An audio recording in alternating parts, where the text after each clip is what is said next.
Hello everyone, welcome back to Allcarnews, and I have been driving this 2023 Dodge Hornet GT Plus over the past week. It's finished here in this gorgeous shade of what Dodge calls Bayou Blue, and it's coming here in the GT Plus trim. Now, the all-new Dodge Hornet just recently went on sale as of this year, and it's already received a lot of fanfare, and I honestly am starting to see that now. Getting into this car, I was a little scared about it. Was it going to feel too much like the Alfa Romeo Tonale?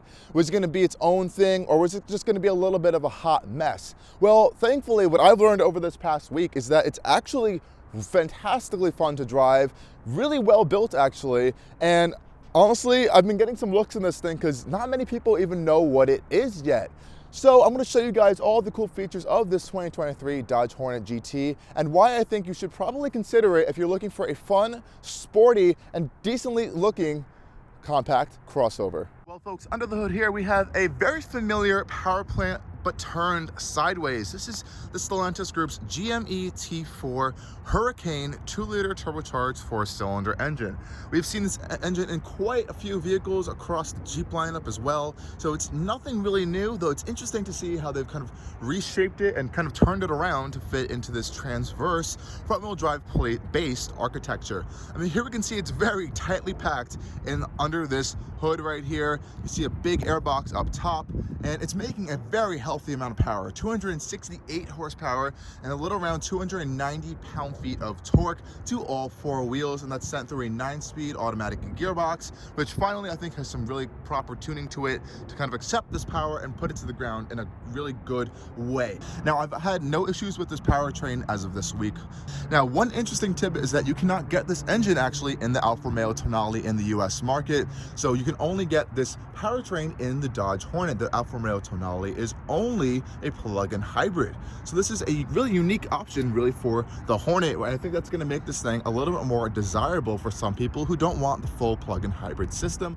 So sure, we have a heavy powertrain, but a powertrain isn't the only part of a vehicle that really attracts people, and that is a big part in thanks to its looks. Up front here, versus the Alfa Romeo Tonale, you can definitely see the influence all around the car, from the front to the side. They're pretty much the same vehicle at the end of the day, though I do like that the kind of unique bits that Dodge has given to this vehicle to make it its own, and I think Hornet is a very fitting name, both in terms of the styling as well as kind of how it handles on the road. It's very sharp, very kind of like agile, and I think that kind of carries over to the styling as well. You can definitely see that up front here. We have this really aggressive front end, and a unique bit for the Hornet is this hood with this kind of like vented hood style here that we can almost find on other Dodge models like the Durango and the Charger, and those are real vents as we just saw under the hood there, so no complaining about fake vents here. Up front, I do like these LED DRL lights over here as well. They're kind of blended with these reflector LED lights. There's a camera up front there, right under the kind of Dodge badging right here, which is really cool. And this is one of the first new models that really just ditches all of the Dodge script whatsoever in favor of just that little kind of racetrack symbol that Dodge is now moving towards on their newer products. And this one does feature the Blacktop package. So what is that getting you? On the sides here, we have these 18-inch wheels, blacked out, of course. That's also going to give us blacked out trim on the side mirrors up here, as well as this really cool looking black Dodge Hornet badge that's plastered right onto the side of the vehicle. I think it's a nice little touch as well. These wheels are also pretty nice looking, though. I would definitely want to opt for the track package, which is going to get you bigger wheels and more aggressive tires. Now this one, it has a really cool shade of blue called Bayou Blue, and for the enthusiasts out here, if it does look familiar, that's because it is familiar. This is an Alfa Romeo color, and you can get this on any Alfa Romeo actually, called Misano Blue. And to prove it to you guys, I can show you on the plaque down here the paint code, which is paint code 756 right here. If you Google that, you'll see it is Alfa Romeo Misano Blue. So of course this is built in Italy, as it also says right here, FCA Italy, SPA, and it's built in an Alfa Romeo plant, so you know they're gonna have Alfa Romeo colors just renamed for the Hornet in the American market, so we don't have any kind of confusion there. And now, of course, the one thing with the Tonale that's a little bit different is that all of this lower trim is kind of in gloss black versus this matte black plastic here. So that's one big difference you'll find. I don't think it's the worst thing on the Hornet, though it gets a little bit aggressive in this kind of rear bumper section. Out back, though, it looks pretty fine. Out back here, we have this unique style LED light bar that's a little bit, pretty different than the Tonales. So the Tonale kind of features that tri-lobo style design as well. Here we see Dodge's more common racetrack style LED lighting elements. And again, we see that little bit of that new influence of the racetrack or kind of the tire mark logo right in the middle, and it is illuminated, which I think looks pretty cool, but no Dodge script back here, so you're gonna have to know this is a Dodge, and if you don't, you may be wondering, what is this vehicle? Out here we have black Hornet logos right here, as well as you can see this is the GT one. Of course, we'll have an RT badge for the RT models. This one does get the full tech and kind of safety assistance package. So we see the parking sensors all down here. Really interesting design as they kind of blend both into the actual body as well as in the bumper. So really interesting stuff. Now let's go take a quick look at the storage out back, because it's a little bit on the tighter side. Thankfully, we do have a full power tailgate back here, but we do have a power button right here. And I have to say the quality and everything in this vehicle has been really solid. I haven't found any issues whatsoever. Nice big struts over here to open this up. Now the space back here may be a limiting factor to some people. It's not that big. You can even see the kind of load floor is very high as well. Thankfully though, you do have a spare, it's a compact spare tire back here that kind of takes up all that under lower floor storage area. This kind of cargo tray can kind of get lifted up here, and there's little mounting points for it to stay up there as well, which is quite nice. You do have some lighting back here, and you also have some tie down points for some cargo, so I struggle to put that on there, for some cargo on the sides. A 12-volt socket to power some stuff as well. And you know, it's okay, you can fold these seats down if you need more storage. You have this little pass-through in the center here, which is a little difficult to open actually. There you go. You can push down the center console and you have a ski pass-through, which is nice. So if you do need the extra storage, you can kind of fold the seats down and push some stuff in there deeper, but it's not the biggest space. And you also do have this kind of cargo cover here that can be kind of removed if you don't want that there, if you have to put in some taller objects. Otherwise, a little bit on the tighter side of storage, but not too much tighter than some of the other competitors in this kind of smaller SUV segment. Buttons up there to lock and close your tailgate as well. Let's go hop in the rear end of the Hornet. Now back here, I'm going to point out a little bit of an annoyance thing that I've seen. So if you can see right here, this little rear piece of glass is built into the door, not into like the actual body of the car. So when you open the door, it kind of sticks out a little bit, and I've actually hit myself on it a few times just getting in and out of the vehicle, kind of like with my arm there, and I could see some shorter people maybe hitting their head on this a little bit. So that's one thing to consider. Again, maybe you can call this a Hornet Stinger style thing, but it definitely could hurt if you're not being too careful. You can see how it sticks out there.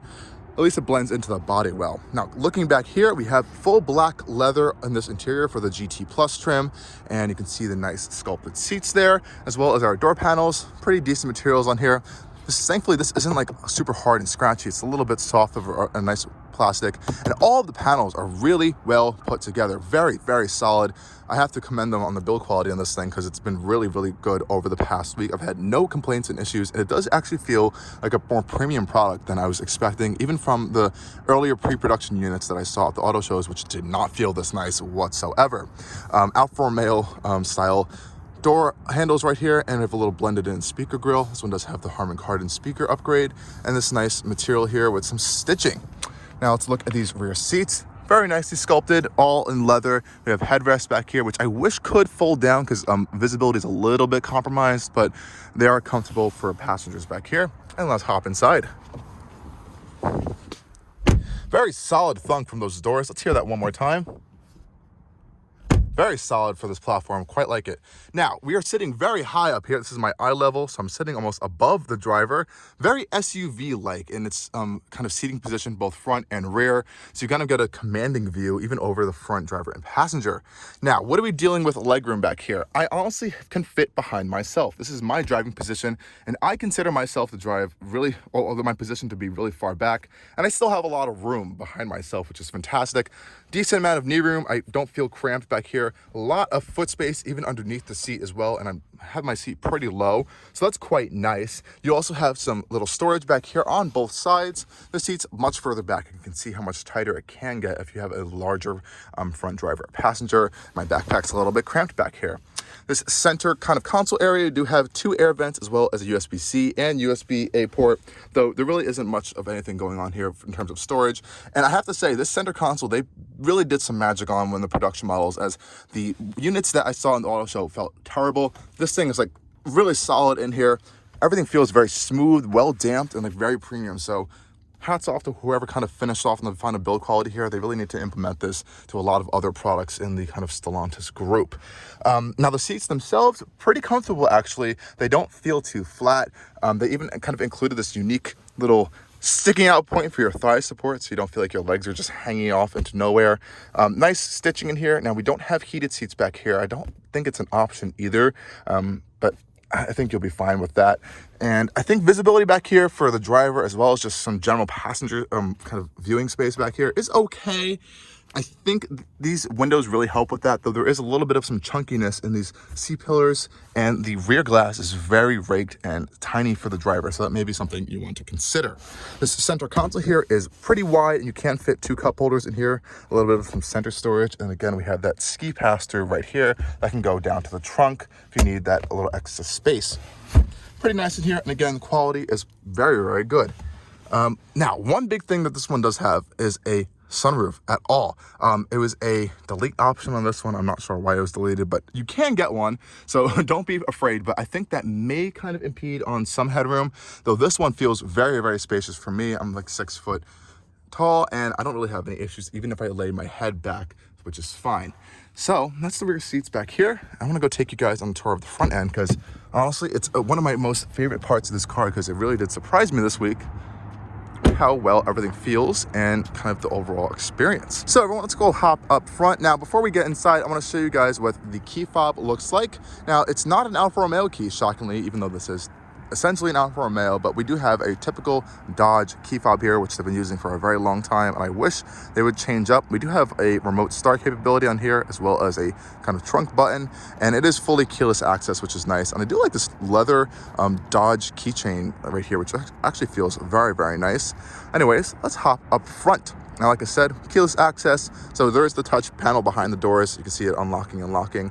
Power folding mirrors as well. You can lock it with this button right here. Mirrors will fold in, and unlocking it is super easy like that. And again, everything feels pretty solid and nice. Door panels up here get a little bit more of a nicer materials than the rear end. Again, that nice kind of softer material up top. Again, padded material on the side, as well as for your armrest. Now, the cup holders and kind of storage in this down lower area isn't too big, though you can definitely put a big size water bottle on the side. And you do have 4-way automatic windows, as well as a nice metal speaker grill for your Harman Kardon audio system. That's 14 speakers on this one, which is really, really nice. Now, what I also quite like in here are the seats. Actually, they're very comfortable, decent amount of just general bolstering as well. We also have the Dodge kind of racetrack logo built or embossed into the headliner right here, which feels quite nice. And if you get for the track package, you'll get this kind of cool faux suede material on the seats with this kind of red underlining. It looks really sporty and performance oriented, though this leather is also quite nice. And this one is heated and ventilated, which is a very nice feature. 4-way lumbar support, as well as a full power seating controls down there. We have our pedals, which are a little bit tiny, I won't lie. You can just see how small they are. So that may be something you want to consider. Definitely go test drive this thing out. And a little bit of an Easter egg, a little Hornet badge right on the side of the dash over here. Let's hop inside now. Again, really nice solid thunk over here on this platform. And here you can see the Hornet starting up just as I'm getting inside. Hornet pops up there, as well as the front LED lights and some Dodge logos there. Now, unlike the Alfa Romeo, the start stop button has been moved to the center console, so we can press it right there. And it all comes into life pretty quick and easy for you. Now, in here, if you're gonna see some familiar things, if you're looking at the Tonale, or if you're just a kind of fan and car nerd as well. So like I said, this is an Alfa Romeo at the end of the day, kind of rebadged to be as a Dodge. So we have the Dodge logo here in place of the Alfa Romeo badge. And this is a full Alfa Romeo steering wheel, which is a fantastic thing because it feels fantastic. Really nice leather grips on the side and very well built, a nice high quality. Though a unique thing here is this sport button that's mounted onto the steering wheel instead of the typical Alfa Romeo stop-start badge, which again, a fine thing. Nice to have a quick, easy access to your sport mode. If I do have one complaint here, is that it's actually the adjustment. I think that's more of a platform issue versus the actual kind of layout here. So this is the lowest the steering wheel can go. It cannot go any lower, and it can go pretty high. I think that's also just due to the driving layout that they wanted for this vehicle. They wanted you to feel more as in like an SUV versus like a lowered hatchback. So you may want to try that out before you fully buy this thing, but it definitely took me some time to get used to this over the week, find my nice driving position that I liked. So now I feel comfortable, but it took a little bit some time. Now you will notice the absence of any paddle shifters on this vehicle. That's because you can only get them for the Hornet on the top spec RT models with the plug-in hybrid powertrain, which is a little annoying.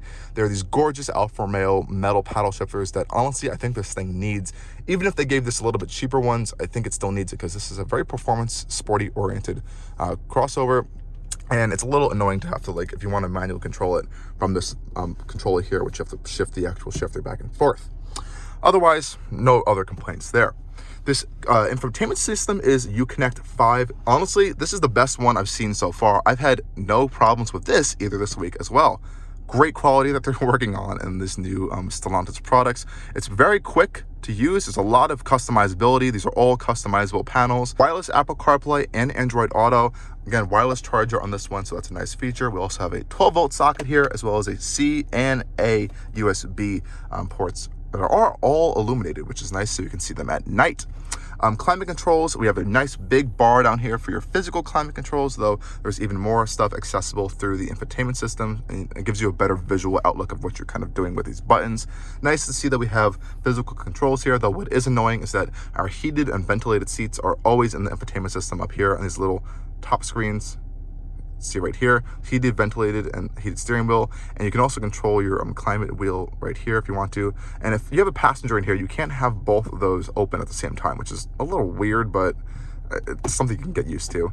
The screen is a perfect size, honestly. It's very easily reachable by the driver, though it could be a little bit bigger, and I honestly don't mind how it's integrated. It's actually quite nice in the dash, and it's like really solid in here. Like, no creaks, no rattles, nothing in this interior. I haven't experienced that once this entire week, which is quite nice.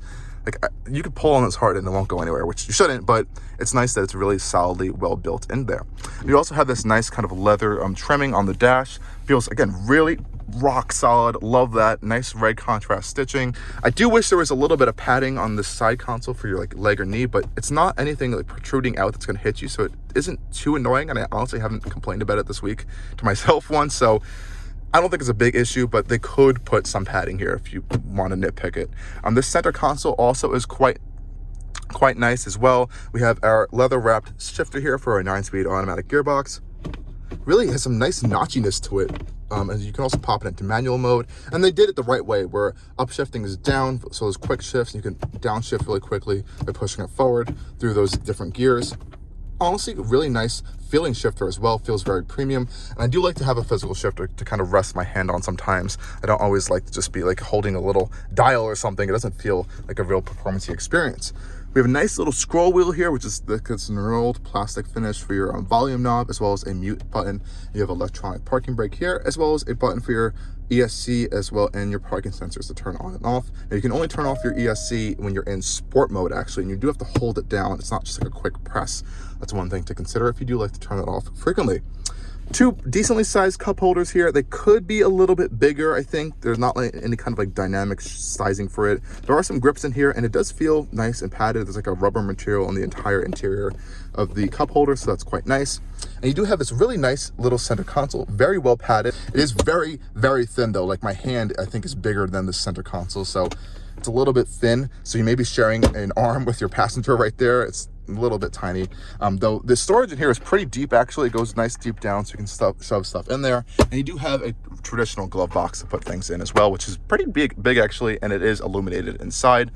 also feels well, nice and damped as well. Nonetheless, guys, I think it's time to go take this thing for a drive, because so far so good in here, and the driving experience has some really interesting quirks that I do have to talk about.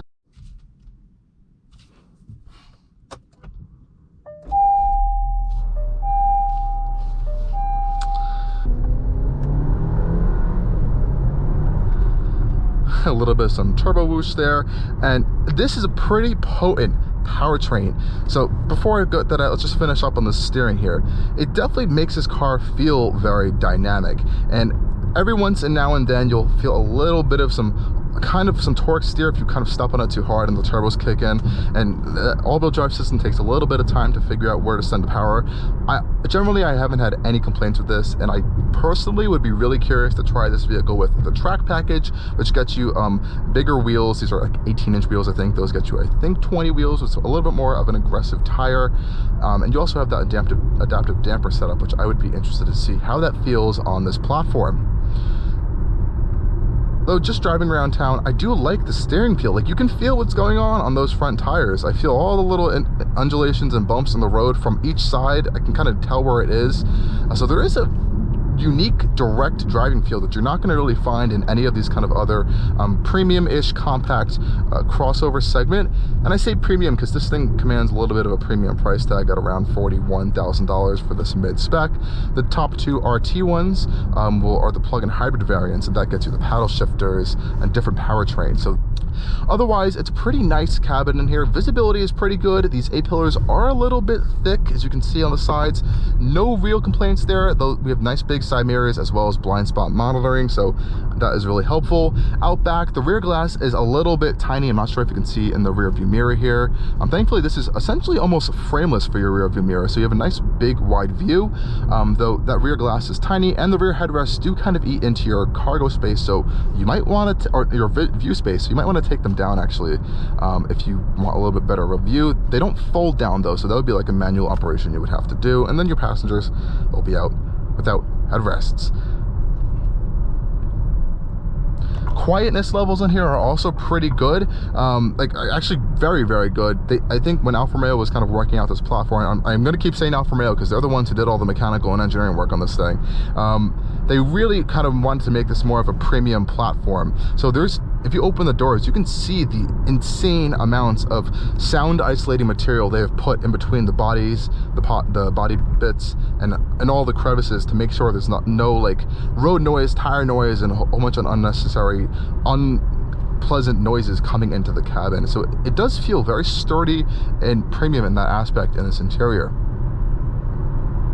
And this one is also equipped with the kind of highway driving assist function, which has been fantastic. I've been very critical about a lot of these highway driving assist features and these kind of packages these days, and none of them are the same. They're all different per different manufacturers. And getting out of the Grand Cherokee Summit Reserve over the summer, which this shares a system with, I found it just to be as good in this vehicle as it was in that car, and that was like $76,000. And it's pretty easy to turn on and off. Just on the left hand side of your steering wheel here, you can pop on this little button here. Highway assist is ready. Now this is an option, it's not standard, it's a little bit of an expensive option, so you don't have to get it, but it is now on. Let's set our speed, and that's it. You can see the dash will light up green here to let you know you're in your highway drive assist function, and it has full steering assist, lane keep assist. We have, of course, like I said, we have blind spot before, and we also have radar adaptive cruise control. We have our following distance we can set there. A lot of different levels for following distance. I think a little bit more than you're going to find in some other manufacturers. And you can kind of configure this center display to kind of view these safety systems on a set screen as well. So here you have your driver assist specific display, and from this little toggle switch on your windshield wiper stock here, you can quickly change the view of your gauges. So you can have the full gauges here, you have some half gauges, and just have the pure speed and just this pure display in the center. And that's really nice, especially when you're using the built-in navigation, where it has this massive map display that almost looks like something out of Audi's virtual cockpit, which is really, really nice.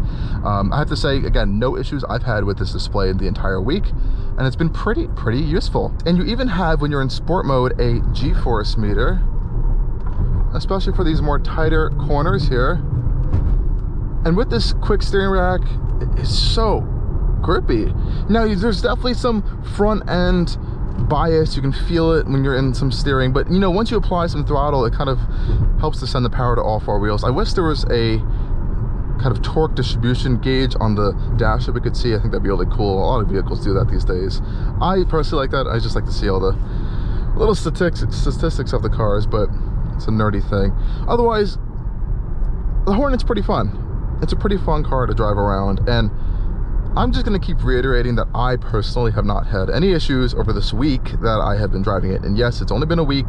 There really have not been any major technical issues, quality issues that I've been seeing.